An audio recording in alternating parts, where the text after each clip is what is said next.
Hello and welcome. This is Friday Facts number 344 for April 24th, 2020. This is, we're just going to do a quick review of the FFF, and then we're going to go on to Reddit. If you like this sort of thing, make sure you hit that like and subscribe. If you have a comment, leave it in the description, or leave it down below. All of the links that I talk about today will be in the description below, as well as my support links. Make sure you ring that bell, so you'll get a note every time I post a video. If you want to come see one of these live, we do this every Friday live, twitch.tv/ClownTown. You can come shoot me a follow over there. With that being said, let's get to the FFF. Friday Facts number 344, tile transition collisions and Team Steel Axe speed run record. How about that? All right, here's Clonin. Says, the first time we mentioned a change to our tile transition logic back in FFF 199 and 214. These two posts focused more on the visual side and how it makes the game terrain look so much better. In short, the transition logic overlays an additional sprite over adjacent tiles so that the two tiles meet at a much more natural look. Aha, so it's decoratives, almost the decoratives versus no decoratives. Right, so you can remove that. You'd get awesome performance with this one, but then it would look weird unless you had that one, right? Transitions off. So the looks were taken care of. We also had to deal with the feel of the tiles. The easiest example is a 1x1 landfill stepping stones. We do this all the time as a barrier from biters that player can pass, but the biters cannot. It really looks like you should be able to drive across the one tile of water, so we add an additional layer of collision checks, which will consider transitions while performing the logic what can go where. See, look. Without the transitions and with. Now, some of the cheesier among you know that biters don't know how to get across these one-tile gaps. Yep, we do that all the time. It ain't easy being cheesy. That is because simply we never enabled the biters to use this collision check logic. One reason is that more checks means more UPS usage for the biter pathfinding, right? That's a big deal. Another is that we didn't think it was necessary. However, it was available in the engine, and any mod could enable it if they wanted. Oh. That's exactly what I did with my mining drones mod. So Clonin is a modder as well.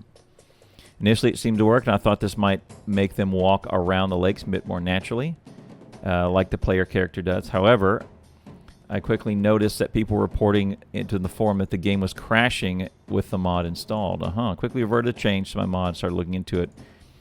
Turns out that the new abstract pathfinder we added for more pathfinding in 3.17, that was 27 weeks ago, was not set up to consider units using this tile transition collision logic.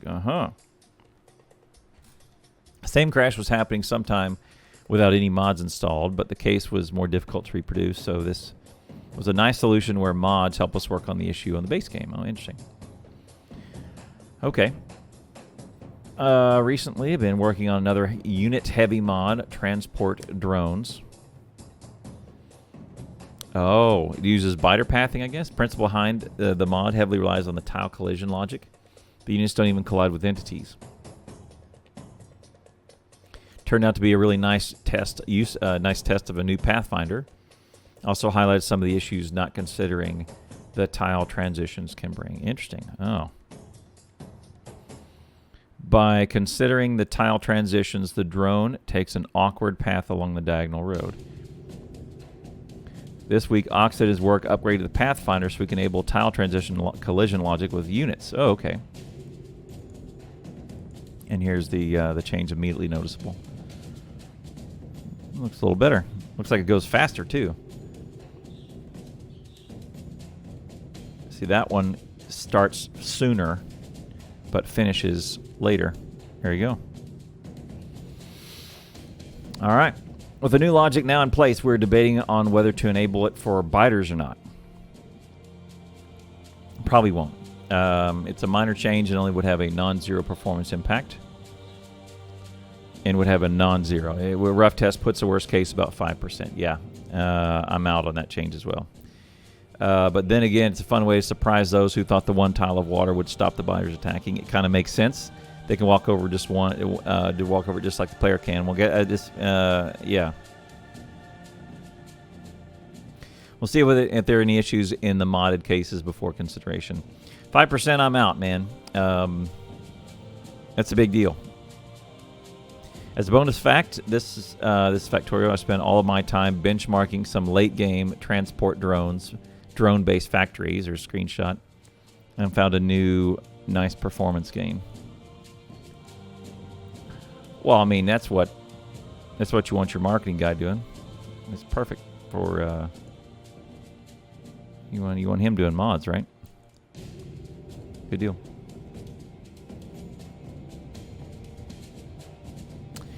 This game is too short. I want my money back. This is Bilka writing. Bilka.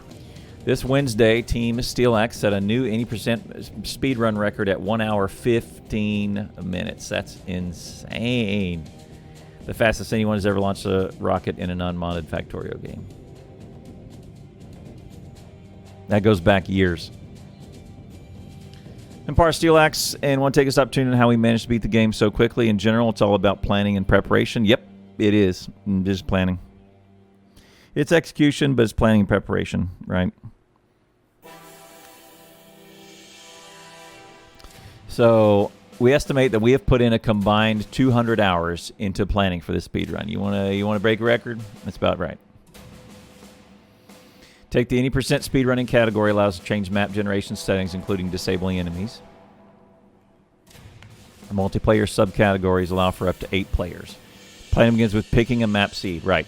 You pick a map seed since there are many possible maps to choose from. You let a script generate, and I think this, if you hover over this, that is the seed finder. Yeah, that's Zulon's seed finder. And automatically filter out the ones with enough. Filter out the ones without enough ore in the starting area, and then handpick from there. With the map handpicked, it's possible to start the planning base. So what would be helpful is, I'm not sure if it considers the number of coal rocks as well. That may help them. Number of coal rocks within a certain radius of the starting area also should be a deal, right?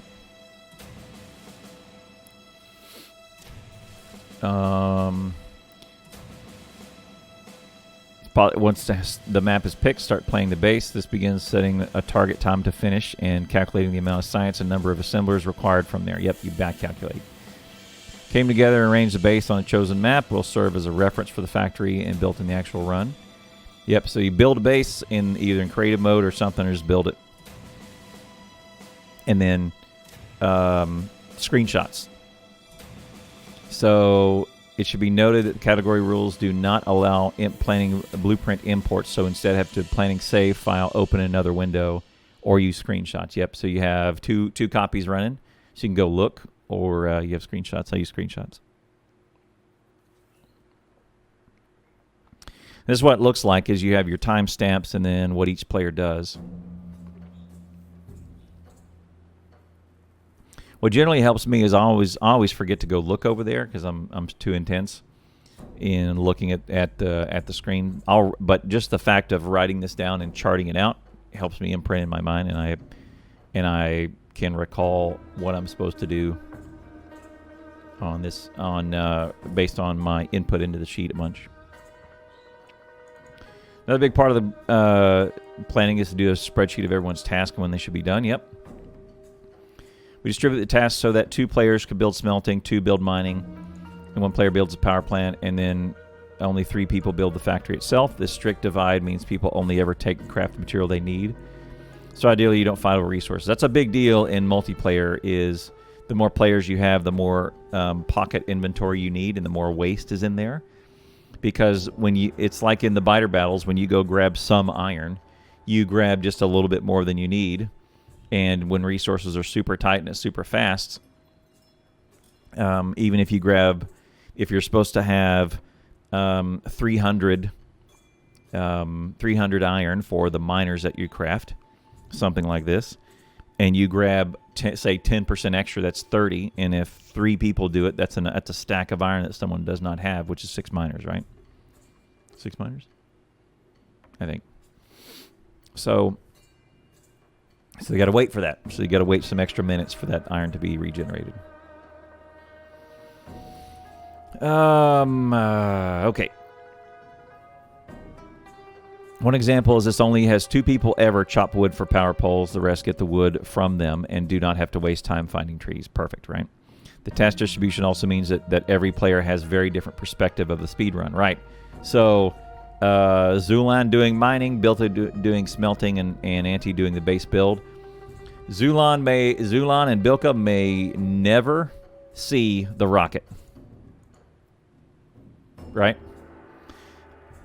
They just throw it down, and Anti is expecting iron to be on this thing, right?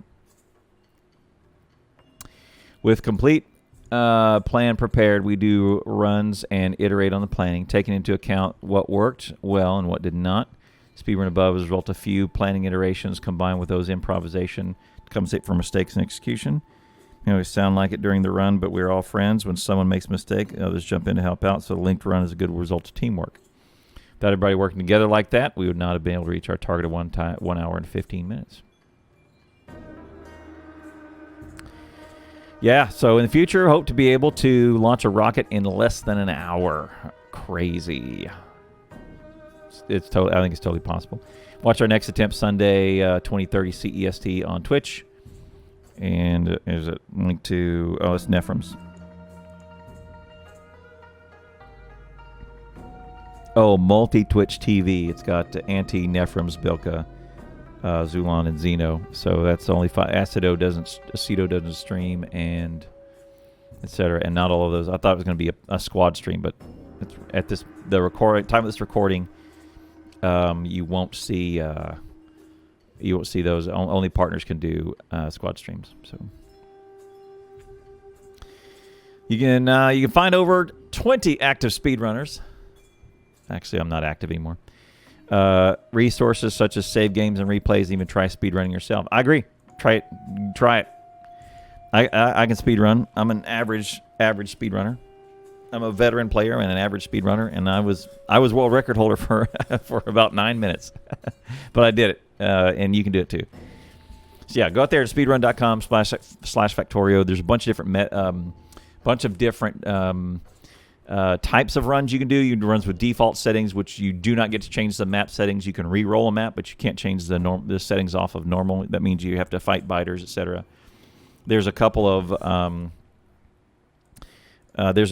of shorter runs that you could do. In fact, let's go out there and look at that now. All right, so this is speedrun.com/Factorio. Bunch of different runs out here, bunch of different runners. There I am, 15th place, 3 hours, 11 minutes. I've not done that in some months. Yeah, it was 3 months ago when I set that. That's a long time. I think I was 330 or so, was number one. And we did it 18. We rolled it to 18, finally. Thank you.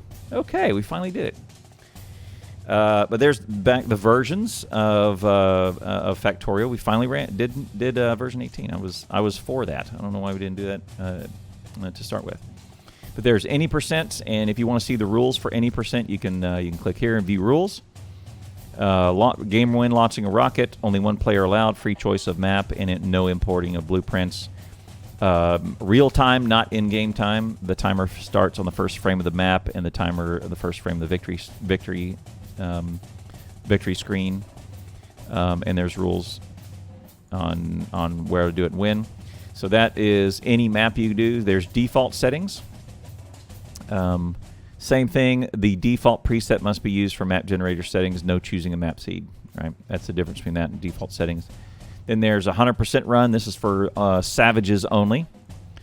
This is 100% of all the achievements in one sitting, which is for savages only. This is a crazy one. All the Steam achievements. And that's why there's very few of them. And Yamakar did it in 23 hours. Zulan doing it in 10 and a half. That's insane. And then there's any percent versus any percent multiplayer, which multiplayer lets you go up to 8 players. Default settings multiplayer, which is default settings except for 8 players. There's one there is no steel axe, which is obtain the steel axe technology. Oh nope, those rules are not right. the game is won by launching a rocket. That's not true. This one should be obtaining the Steel Axe technology. That's why they're only 10 minutes, etc. And then there's a bunch of other ones over here in the MISC category. Getting on track like a pro, which is make a locomotive and place it on a track. So those are around 30-minute runs. Then there is any % duo, which is a nice little category that I pitched. It is get a partner and do it. So we may not can coordinate like the Steel Axe team does and get 8 people to. I mean, that's one of the hardest things to do in Biter Bells and in just about anything gaming, is get 8 people on the same schedule, being able to practice at the same time and compete at the same time. That's murder to do that. So not everybody can do that, but if you can get one other person, you can compete another speed run. And right now, the Canadians have it, White Leaky and Happy Dude. So there you go. Jan and Soulglow and a couple other folks. Coyote's out there. Our buddy Coyote and Velociraptor. They're under 3 hours. It's great. The French guys, the Baguettes, Maku and Everlord, they're out there. Then there's a couple other ones. New Game Plus, which is essentially any % except for you can import blueprints. And then there's, I guess this is another one, New Game Massive Multiplayer. I guess this is a new one I have not seen. I don't remember voting on this one. I must have been absent from the deal. Any number of players allowed, and importing blueprints is allowed. Just get it done as much as you want. That's an interesting. All right, well there you go. Anyway, what I would recommend for you, the viewer, is to try speedrunning. Try it. Your first thing, the first thing I would recommend in your journey to speedrunning is go out and go for the 8-hour achievement, which is a rocket in 8 hours. It's called There Is No Spoon. If you can get that consistently, you're ready to speedrun. You can get software that is free. It's called OBS. OBS Studio or Streamlabs OBS. And if you just Google that, you get a link to some free software. In fact, I'll link it down in the description.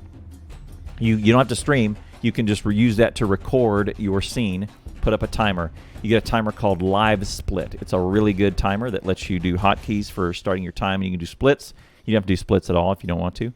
Upload your video to YouTube. I do not recommend leaving your video on Twitch because, number one, Twitch likes to delete videos for no reason. And number two, the video playback experience on Twitch is balls, and YouTube has a much better video playback experience. I'm a Twitch partner, and I'm saying that. Twitch's video playback is horrible. YouTube's is way better. So upload it to YouTube, not Twitch. Or shoot, put it on Vimeo. Don't put it on Twitch. Put your video on demand, put that on YouTube. All of those things are free, and start watching some of these and figure out how they do it. Netfrums is a great one to watch. Rain is a great one to watch. Any of these guys, White Leaky, Happy Dude, all of them are really good. Most of them, I'll show you mine. There's mine out on YouTube, and most of them do what I do, and they put the map exchange string in here so you can go try it, or they'll throw their save game out there. You see, that was from January. I guess we're all the way from January. But then, and then you can go practice on their map, and you can go replay their video on what they did. So there you go. All right. So thank you very much for being here with the FFF. Let's get to Reddit.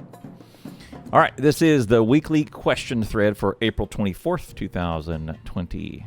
r/Factorio on Reddit. Question. Glad Refrigerator asks, is there a way to change map gen settings on an existing map? No, only with mods. But lots of stuff is set at map gen, then you got to start over. You may as well start over, Refrigerator. You can do it. Some you can do with console commands, some you can do with other things, but no. Zarthas asks, what is the max speed one can achieve without the number of with X number of locomotives? I think that only affects acceleration. It just takes forever to reach the base. Unless the train is very heavy relative to the number of locomotives, it should eventually reach at maximum speed. It take a long time to get there. Yeah, it's just acceleration. So there's a formula Let's look at the wiki.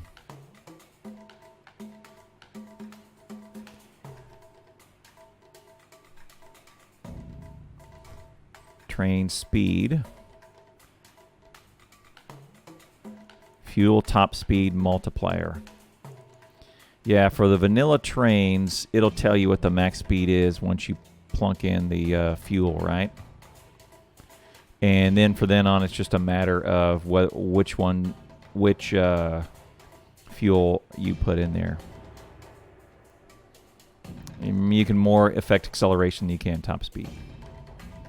So, for example, there's a preference among the mega basers to use either rocket fuel or uranium fuel, and there's benefits to staying with rocket fuel, and there's benefits to uranium. One of the benefits to uranium is quicker acceleration. But if you're happy with the acceleration, then rocket fuel may be better because they both get to the same top speed, but it does let you accelerate quicker.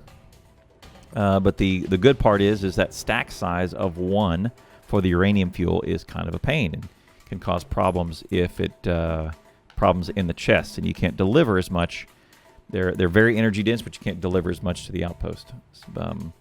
But max speed is really locked at the top end of those fuels. But I think that what this question is more asking is what is the best ratio. I don't want too many locomotives because then I'm taking up room that could be wagons, but I don't want too few because then my trains will accelerate super slowly. So, right.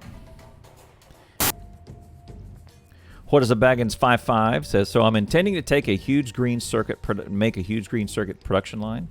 I have 4 red belts of copper plates and 3 red belts of iron incoming. How many blue assemblers should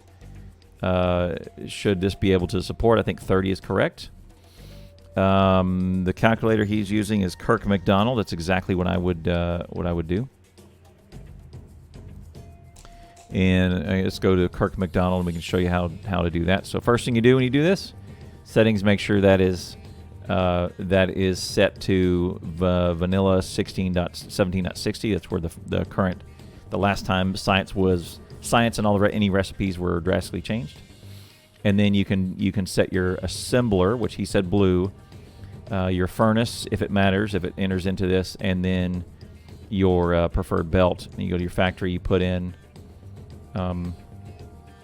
how many factories and how many lines per minute, and then it'll show you 4 lines of copper, 3 lines of iron. Yep, 4 lines of 4 full belts of copper. You can, and then you change this to match to get something down below. Assuming if you put in some speed modules in either of these, you can get them a little bit faster. Right, you can use some beacons. So, for example, these assemblers, if you just had some of, let's do none here, and you just added in 2 here. Well, then that slows everything down. So you can probably put a little bit more. You probably use a little bit, do just a little bit more coming in. 71, say 2. How many belts there are? There you go, 76 if you do different modules. This is a great little calculator. It's Kirk McDonald's. I'll leave it in the description below. Very useful. Useful for speedrunning too. Flutter Shaft asks, I haven't played the game yet and wanted to try the demo, but it's getting updated to better reflect the game very soon, so I'm waiting while I finish other games. Patch 1820 changelog seems to say something about intro scenario.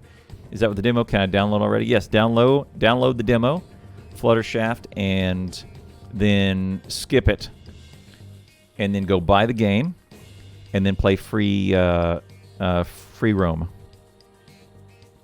My demo is horrible.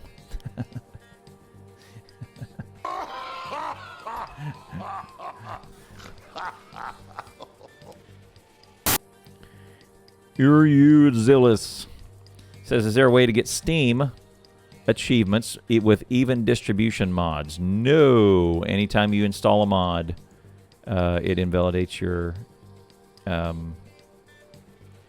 Steam achievements. Ham Girl says, that's a great tip about disconnect the source first and let the belts run dry. Otherwise, it takes the bots around 100 years to move stuff. Thanks for feedback. Just posted. That's probably in reserve to another post. It's not replying to anything.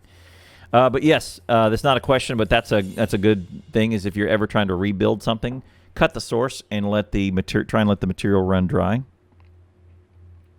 and then try and have your bots pick it up. It's way easier for bots to pick up stuff that is completely empty. Assemblers and belts and all that just completely empty. And also you'll end up with a bunch of garbage in your storage chest whenever they resolve all the instructions. Oh, here's the question for Ham Girl. Any advice on how to retroactively fix a base? I started playing with no concept of architecture and learned about bus architecture, which seems more manageable. Yep. Ham Girl is up to yellow science. Have all the possible research. So logistics systems chests. Give up on belts. Go to a bot system. You can. You need a lot of power to do that. Have plenty of space. Spread out if you can. Don't be afraid to build off-site your stuff. Build outposts. And one common thing to do when you're really expanding is to take smelting off-site first. So drag some rail all the way out to a big iron patch. Have miners on the iron patch, but then have your smelters at the iron patch. And then truck in iron plate instead. That's a very common thing to do. Copper, iron and copper, and then you truck in iron plates. Or, here's another one that's going to blow your mind. If you have an iron patch that is next to a copper patch, mine it, smelt them both, and then make green circuits at the point of extraction, so right next to the smelters, and then have a train that brings in green circuits. It's big brain. So make green circuits and truck them in from offsite. That's a really good one. That's a really common one to do. That saves a ton of space in your main base and gets you very much more modular if you can go all the way up to green circuits. That's a really good start. But yeah, gut out your cut off your source, let it all run dry, and then pick it up. That's good suggestion. Ham Girl didn't do the reply to thread. Just did it in post. Limvila says, is there a mod for undo landfill? Yes, Waterbore. Waterbore, I think, does one, right? Maybe not undo landfill. Waterfill, and Waterbore. But not undoing landfill. Platforms, another one. Editor. I guess you can edit them. Make yourself use the rule not to block enemies. There's times, yeah. So as a general rule in Factorio, everything that can be done can be undone, except for landfill. And once you fill in some land, it's gone. It's gone. You're done. And so you can never use that tile as a water source again, which could be very detrimental to your long-term health and your long-term usefulness of a site, and it may affect your gameplay a long time. So I really have an aversion to landfilling too much. So one way I combat this is at map generation.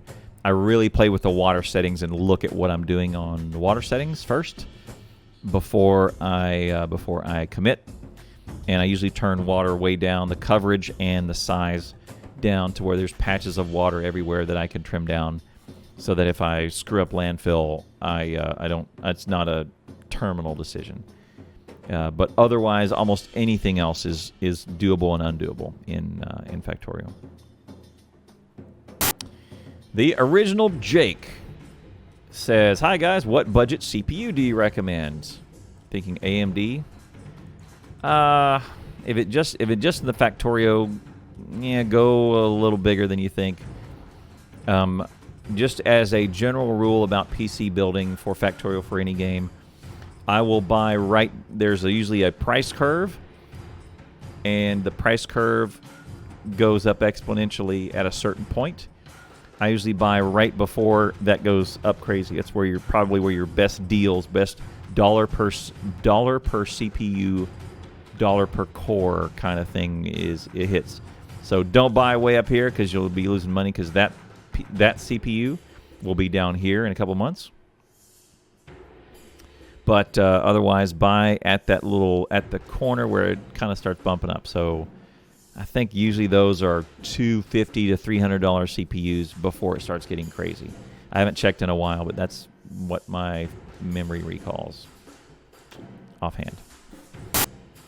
How is science per minute calculated? This is a great question. What's in a Baggins says, I managed to launch 2 rockets within 5 minutes of each other, and it spiked up. Right. Spiked up to 200 SPM. What if I keep that same schedule? Well, Zappis says you don't calculate SPM. The game kind of does that for you. So generally, pull out like an hour. You can pull out your production graphs to an hour or so, and then you can see what your average is per hour, per minute, per 10 seconds, etc. on the graph. So if you click P or C, I think, no, not C. C is shoot your gun. Click on P, you go to production menu, and you can start filtering your production, your consumption. And your science per minute is not what you produce. Your science per minute is what you consume. So look on the consumption side, filter out just do a little search for PAC, P-A-C-K, and that should show you all of your science. And then whatever your lowest one is, whatever you're being consumed at, that's your SPM. And to your point is you can spike up to 200 for just a quick second as you generate do all this science, but then you're going to bottleneck again while your rocket's generating because you just generate a bunch of white science, right? Instead, look over about an hour of what you consume. That's a really good measure of what your SPM. You can kind of calculate rockets per minute. It's another measure, but it's harder to do because, again, rockets are batch sizes, right? You put a ton of material in, it launches a rocket, and I think the quickest you can do in vanilla is like a 70-second rocket launch, something like that, because as soon as it launches, you have stacker inserters loading it in. It has to build with all your beacons around and all that business. I think it's like 60, 70 seconds, something like that. It's about a minute per. But again, hit the P button, go to your production, look at the consumption side, and spread out over about an hour. That's way more. It's the most accurate one you're going to get. Is can you sustain that step pace? That's when you know you're at a good clip. What enemy settings are you playing with? Just look at just a poll. Play with it, whatever makes sense to you. If you like, if you like just the building aspect, shut off biters. Feel free to do that. Don't feel like you have to use biters. If you're in a speed run and you have specific rules like default settings, you gotta fight biters. Or if you're trying for achievements, there are certain achievements that you can only get through biters. You gotta do it. But otherwise, you don't have to play with biters. You can shut them off. A lot of what I like to do is if I'm trying either a new mod or I'm learning something. So what I'll do is I'll crank the starting area up to give me a little bit more time to build before I take on biters. Doesn't always work that way. Death. If you are a minister of death praying for war and you are in the nightmare bring it on category and all you want to do is kill biters, go for Death World. Death World is let's go. Anyway, do your own thing. A lot of folks are doing Rail World, no biters, no pollution. One thing, if you're mega basing and you don't really care about any of that stuff, one other thing is go ahead and shut off biters and shut off pollution. You can get about five good UPS off of no biters and no pollution. All of those calculations have to start working to do all those calculations for biters on whether they attack, whether they don't, whether they path. and pollution absorption is kind of a thing. So if you don't care about biters, if you're shutting biters off, make sure to shut off pollution as well and all the other things that are associated with it, because in the end game, you'll save yourself some UPS. Samuel G. Turner, what happened to the sound? Haven't played since a few experimental releases ago, and generally everything is much quieter and sounds screechier. Yeah, they're doing sound redesign in 18. Many of them are now better than they were. The rest of them, a couple of them are way better than they were, and a couple of them got worse. So yeah, as they redesign sound, you're gonna have to play with your sound settings. Teal Owls. Trying to set up an electronics factory between iron deposit and copper deposit. Good. This is exactly what I was talking about a few questions ago. Copper plate is 1-to-1 copper wire, so I have them inserting directly. Are there any other simplifications I can do? Yeah, 1-to-1. Don't sweat it. Instead of the 2-to-3, you don't necessarily have to. If you use Kirk McDonald's, which someone else already suggested, Turtle Cupcakes did. No, 1-to-1's about the only thing you can do fewer of them if you have beacons and you don't care about pollution or power. Use beacons and do that. Target 16 sources if you're using beacons. 16 effect sources hitting each assembler. 4 production modules in the assembly unit, and 12 modules scattered around the beacons. Count Christo 42. I currently have inline passive providers on my bus supplying metal to my network. This results in a constant flow of bots flying over my bus in a trickle, which is a little annoying. To fix this, I want to use active providers to get the resources of the bus into centralized storage, but only a certain amount of each resources is needed the network at any one time. How do I do this? If you want a bursty production, you could use a wire to set the requester chest. I don't necessarily use active too much. There's only very few use cases we use active. Output of nuclear is a good one. Maybe output of space science, so that your rockets are always clear.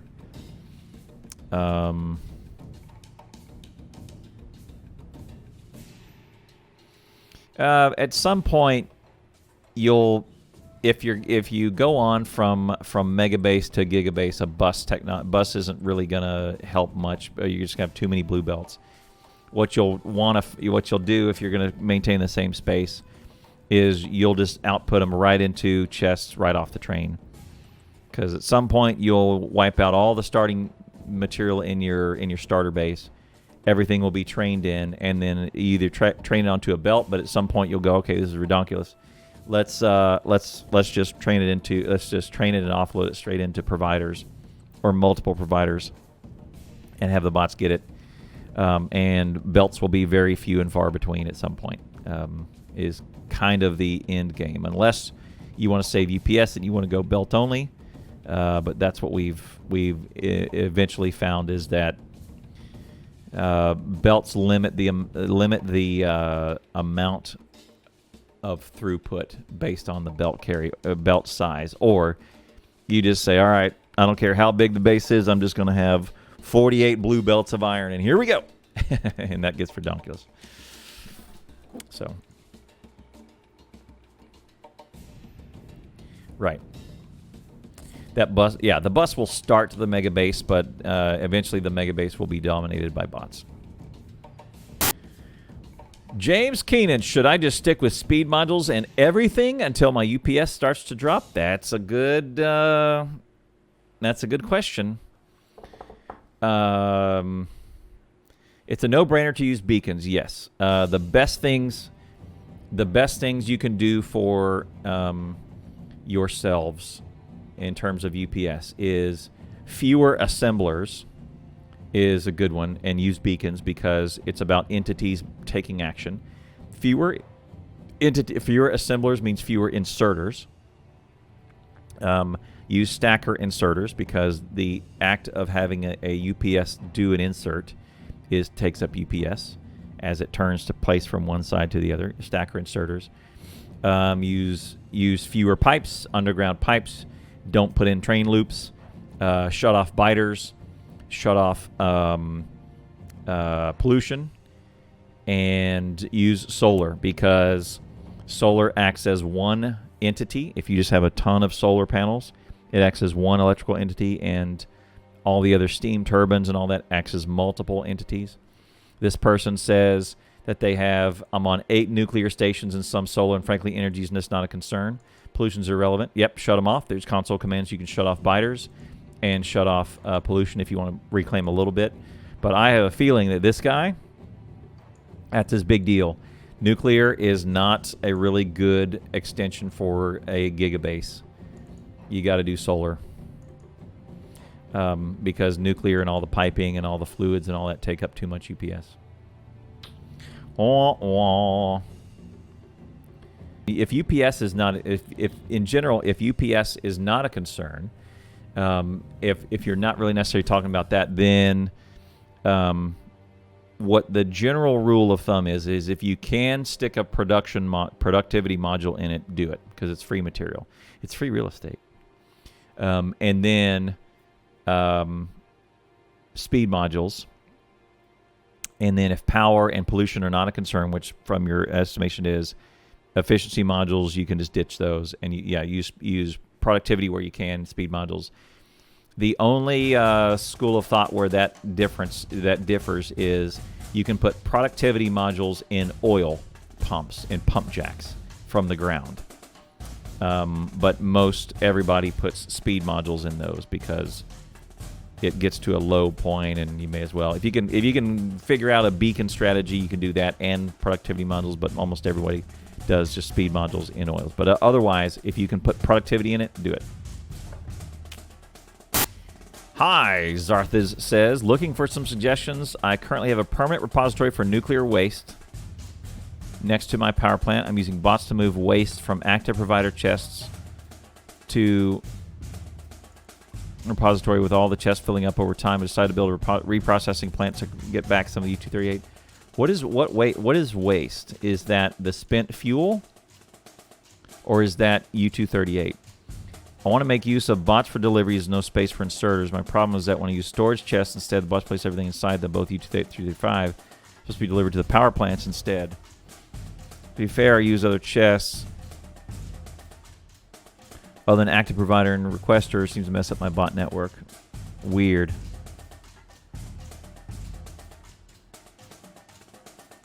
I never use any other chests other than active provider and requester. It always seems to mess up my bot network. That's a weird statement. No. The default that we use, that most people use, is red to supply and blue to request. And then your other use cases are, there's some narrow use cases for the active. Put in some yellows around the base to grab the trash. Those will be reconsumed first. And then buffer chests have also a kind of a niche use to bring construction material over to an area, or in the mall concept, that's our Steely Gold style mall that we use in our mega bases. But red and blue, this is weird. That's a weird problem, Zarthas. Do what Crady does, read what Crady says, and do what he says. Iron Nacho G. Hi, long-ass question here. Hi, I'm building my first factory playing Rail World because I liked the idea of being able to clear out biters from areas, having one single line railway to an oil field. Researched artillery is staged to have nuclear power plant. Give me ample power for the time being. I have logistic robots they're doing for me at the moment. Is moving yellow science to my research labs. Good. I haven't even bothered using them to insert fuel to my reactor. I just mainly fill up a chest with fuel cells, practically empty those and do another chest. I have no bus. Use conveyor belts all over the place. Spaghetti. It's far from efficient. Getting the job done. Good. My immediate problem is that I have completely run out of stone, of all things. I need to build a railway to the stone fields, which are quite distant. I've cleared out the local biter's nest using my artillery and tank. There's several uranium, iron, and other oil fields at my base.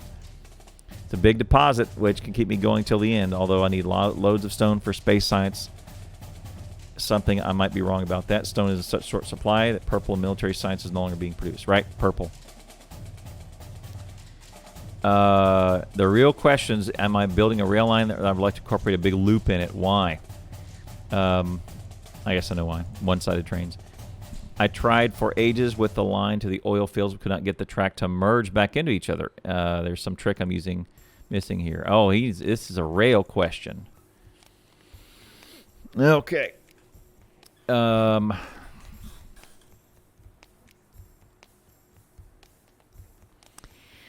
right, rail tutorials is what he needs to, or maybe a couple rail strategies. That might be a more longer of an answer. Why do I see concrete under the factory in the background of this sub? Does concrete under your buildings give you an advantage or something, or is it pretty for the look of it? Running speed, concrete. Running speed, concrete. That's an easier one. Third way, is there any way to just up and move? Yeah, you up and move. Grab some construction bots and let's get her done. The place near the stone has oil, uranium, and iron, copper, as well as coastline. Instead of bringing trains to stone back main base, I could start a no base over there. Yeah, do that. Do outposts. Yeah, but do it. Make a bot base and smelt out there. Bring stone and bricks back.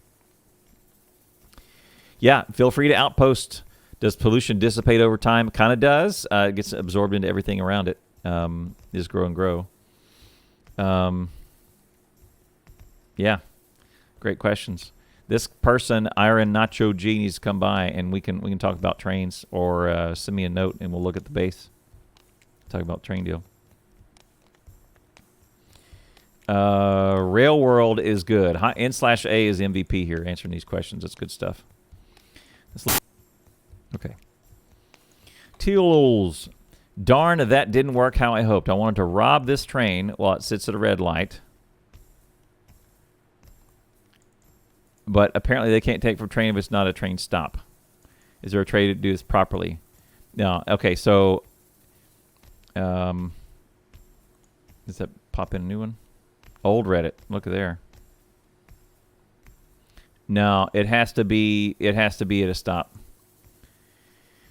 No, just make a stop. Let's add a train stop. Yeah, that's what they're telling you to do. Add a train stop. Jim Balla. Roughly, what is a reasonable upper bound to SPM while maintaining 60 UPS? Depends on your CPU. It depends on your CPU. It's single core performance. That's right. So having a high core count doesn't count here. It's as far as you can get it. This is the end. This is the end boss in Factorio. Is your computer and how far you can push it.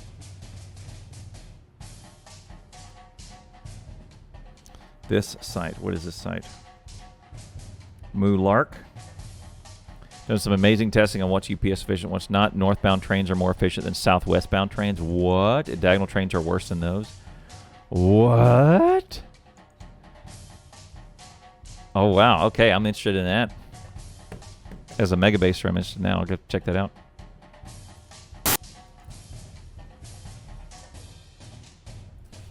Skyhawk and Skyhead. Can you change the amount of enemies after the game starts? Only through modding.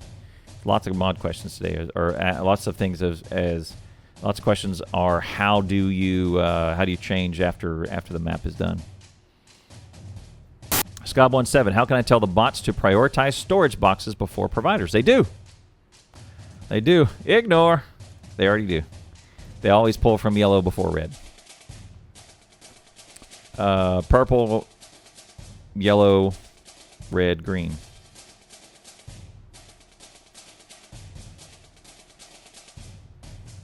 Purple, yellow. Oh, sorry. Purple, yellow, green, red. I said backwards. Obama's boss. Obama! Asks, is there a way to have the appropriate mods automatically activate on the mods list of the save? Oh. Yeah, there's a sync mods to save checkbox, I think, that you do. Yeah, that does exactly that. Push the button to load the game screen. Yep. Yeah, only way I currently know is keep a completely separate instance of the game in a different directory. No. There's one to sync mods to save. Obama's boss. Obama! Asks, is there a way to have the appropriate mods automatically activate on the mods list of the save? Oh. Yeah, there's a sync mods to save checkbox, I think, that you do. Yeah, that does exactly that. Push the button to load the game screen. Yep. Yeah, only way I currently know is keep a completely separate instance of the game in a different directory. No. There's one to sync mods to save. What's in a Baggins? What do I have to do to absolutely max my oil production? I've drained 2 patches to a trickle, and will have to wait for my artillery to be upgraded before I can start ranging further afield for better patchers. Further afield. What a great expression. I have absolutely everything bar space science belt stretched to this point. Baggins is what you'll have to do is speed modules and beacons and put those around your refineries, and speed modules and beacon around your oil patches. But what you're going to find is that your oil production will be limited by the amount you can fit through a pipe. It's by Trump OK. You'll be limited by the amount you can fit through the pipe. So once you have everything beaconed and crazy cracked out and amped up, amplified through beacons, you may have to do something like, if there's 11 oil deposits in a cluster, then you'll have to do 3 or 4 go to one pipe, 3 or 4 go to another pipe, and 3 or 4 go to another pipe, and have separate pipes coming into separate refineries. Like one pipe can only feed 3 refineries, etc. You won't be able to do the old way of, I'm just going to wire up all 11 of these pump jacks to a big single line of refineries, because once they get going so beaconed and productivity modules crazy, the pipe will be its limitation. So be ready to split all of that up. Same with water. You'll need multiple streams of water to come build up your base, or build up your to build up your productivity as well. Multiple water, multiple oil, and multiple outputs, because it's going to produce a ton. All right. Big Finale says, I'm using a main bus style approach for the first time. Not happy with how I implemented fluids. I want to redesign barrels for the barrels on the bus for all fluid types. It's crazy. Yes, it is crazy. This is not recommended. You can push. Okay, so the way it works is you can probably push more fluid through a pipe than you can with barrels and loading it, and loading them into barrels, etc. Barrels are usually a little bit better if you're having either spaghetti troubles or other use cases for a good use case for barrels is priming a system like coal liquefaction. You need a little bit of heavy to get that process started, and then you filter some back in to keep it going. That's a good use case for barrels. Or if you're, I don't know, if you're doing maybe a little bit of lube or something for belts, and you're carrying some lube belts from A to B using bots, that's a good one, because it's not much. But if you need to push a ton of fluid somewhere, use the pipes. And a belt takes up a lane, but here's the thing is you may as well put some fluid in that lane, etc. In fact, and in history, they are in the Factorio lore, they had, I incorrectly remember this as stack size, but they had barrel capacity was 250 per barrel. And if we were dealing with pre-change, you could fit more fluid down if you're having them all in barrels, fit them all down in a barrel than you could in a pipe. But since they changed the stacks, not the stack size, they changed the capacity size of barrels from 250 down to 50. It's no longer as efficient. That also applies to fluid wagons. It's better to, the question was, is it better to load up a cargo wagon full of full barrels and ship that, or better to load up a fluid wagon and ship that? Because of that capacity size change, it's better to load up a fluid wagon and ship that. Also, fluid wagon loads way quicker. Pumps are fast. and it can push fluid a lot faster, and that is the case with that's the reason why not to use a barrel bus. Usually the use case is little bit of fluid, long way away that I can't necessarily get to a pipe, and I'm just going to have a bot carry it, onesie twosies. Coal liquefaction startup is the number one use case I can think of, and I think in most of my mega bases that's the only one I do. Here you go.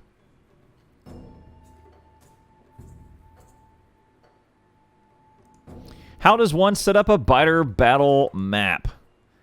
Need more info? Too broad of a question. First off, go to comfy.eu. Second off,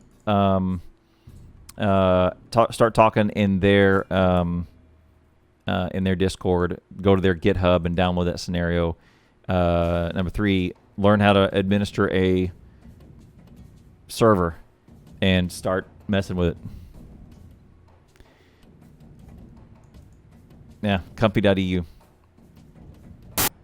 Hi guys, long time player, but first time getting into PvP. A couple questions. Is there any way for us to turn off completely or toggle flashlights? No, probably a mod. Okay. Is there any way to hide player names from each other? PvP? Hiding player names where we get near each other, you can see their name, and it ruins the element of surprise. I didn't even know that was a thing. How PvP on a server work? We've tried a bunch of PvP stuff, and biter battles are probably where we ended up in some sort of PvP competitions. PvEVP.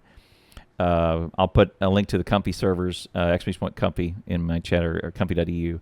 And go to biter battles. We've tried some PvP stuff in Factorio. It's doable, but there's lots of interactivity between player versus versus building. That's not really designed. The Factorio, the Woob software has really designed. They've really designed. They put a lot more thought into player versus biter and turret versus biter.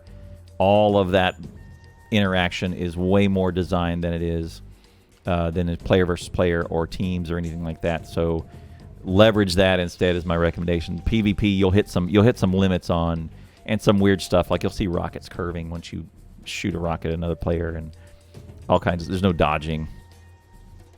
Landmines are redonkulous. Anyway, bunch of fun stuff on PvP, but I would recommend getting into biter battles before you do this. So it's a better way to do PvP. All right, that's it for this video. Thank you very much for being here. This was FFF and Reddit from April 24th, 2020. If you like this sort of thing, hit that like, subscribe, ring that bell, so you'll be notified as soon as I post another video. If you have a question, leave it in the comment section below. All the links, all the numerous links, are now in the description below, so you can go back and refer to what I've discussed this video. Also, my links are down there. If you want to see this live, you can come and have a conversation live. Twitch.tv/Clowntown. It's up there in the on the screen, or also in the description below. Hit me up on Twitter or on Twitch. Come say hi. With that, thank you for being here, and we'll see you next time.